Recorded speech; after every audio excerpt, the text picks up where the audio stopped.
I don't know whether you've noticed, but I think human beings have a lot of reasons for wanting to get the hell out of here. Earth is our home, it's our planet of origin, but if a species is to survive, we have to fly the nest at some point.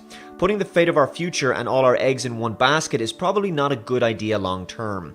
Not only do we have to worry about the external threats posed by things like comets or asteroids smashing into us, but the internal threats of nuclear wars or just god-awful totalitarian control. Those are reasons alone to want to spread humanity to other corners of the solar system as a kind of insurance policy. I'm particularly concerned with the political and cultural direction of the human race right now. So hypothetically, if a few of us like-minded, freedom-loving folks were to bail out of Earth, just in case it's beyond saving, where would we go? Well, obviously Mars. Venus would be ideal from the point of view of its gravity being similar to the Earth's and its size, but the incredible high lead melting temperatures, pressure, and very slow rotation, where its day is longer than its year, takes it off the table immediately. Mars has a lot of issues of its own, but it's the popular choice for a lot of very good reasons. Firstly, every couple of years it gets close enough for us to send spacecraft there within a reasonable amount of time, about 6 months. This might be the upper limits of the human body's capability of withstanding zero gravity for long periods of time. Secondly, Mars's gravity is workable at 0.38 G, so it's not too bad.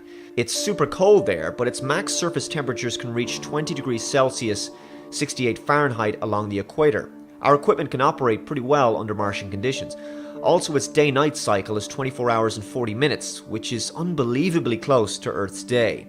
Now, its atmospheric pressure is only about 0.6% of the Earth's, and it's mostly composed of carbon dioxide and nitrogen, with only very small amounts of oxygen at about 0.1%. So you need to bring a pressure suit and you need to bring your own oxygen. Now, about 12 years ago, the topic of Mars really interested me, and astronomy and aerospace projects remained something I keep up on. I made a television documentary that aired here on Irish TV back in 2004, which I produced with the help of NASA. It was called From Red to Green, The Future of Mars. It began by discussing the Spirit and Opportunity rovers, and then moved on to talking about the long-term process of terraforming the planet.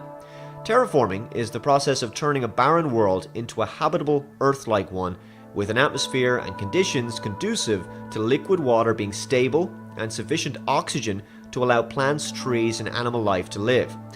This is a very long-term project, with some scientists claiming it could take anywhere from a few decades to several hundred years, or even a few thousand years. I mean, it's all over the place.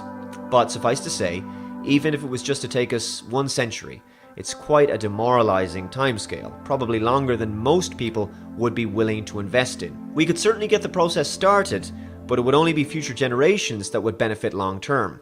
In the beginning, the first Martian colonists will live in small habitats, and eventually, with sufficient technological development and population growth, the first towns and even cities will be established, albeit behind giant domes. Mars has a lot of raw resources that we can make use of, such as its thin atmosphere, which allows plenty of sunlight to be turned into solar energy. There's water beneath the surface in permafrost. Major ores of iron in the form of hematite can also be employed in manufacturing. Long term, everything is going to have to be engineered and constructed on Mars. We won't be able to continue to ship materials from Earth if the Martian colonies are going to one day become self-sustaining. The other issues that future human explorers will face on Mars will be learning to live with the lack of a magnetic field. Earth's active molten core creates an invisible geomagnetic field around the planet, extending into space, which shields us from the sun's dangerous cosmic radiation. Mars no longer has such an active shield, and therefore the radiation exposure, while not as bad as on the moon, is still nevertheless very significant. Astronauts would need to be ever vigilant to avoid being bombarded by lethal doses of radiation. It's likely a kind of weather warning type system would need to be established to alert inhabitants of incoming solar radiation. Building underground or partially underground habitats has also been suggested as a means of providing an additional layer of protection. The colony bases themselves would have to be built from a material capable of withstanding any level of radiation, of course. Long term, we can at least partially terraform the planet in a reasonable timescale. The first thing you need to do is make large amounts of liquid water stable on the surface. This can only be achieved by increasing the planet's temperature to expand its atmosphere. Ironically, polluting the planet with CFC gases to create a runaway greenhouse effect might just do the trick. Once the pressures become within Earth-like range, you'll no longer need a pressure suit, just breathing apparatus. The real difficulty with terraforming Mars is getting plant life to grow there. You begin, of course, with algae.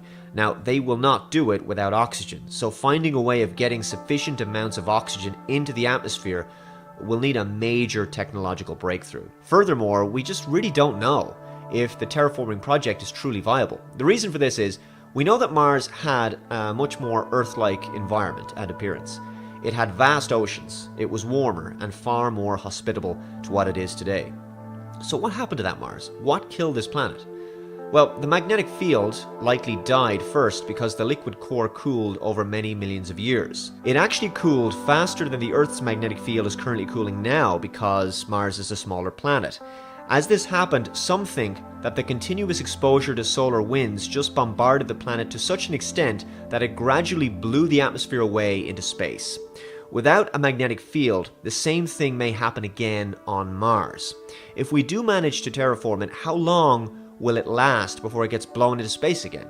Unless we can find a way to jumpstart Mars' core, this entire enterprise may be an exercise in futility. But those are just some of the major challenges facing future Martian colonists and scientists of tomorrow. One thing is certain, humanity needs another outpost, and Mars remains imperfect, but it's the only really viable prospect. So let me know your thoughts below in the comments, guys. And if you enjoyed this kind of video, please let me know, and maybe I'll do more in the future. Thanks for watching, and I'll see you next time. Bye-bye.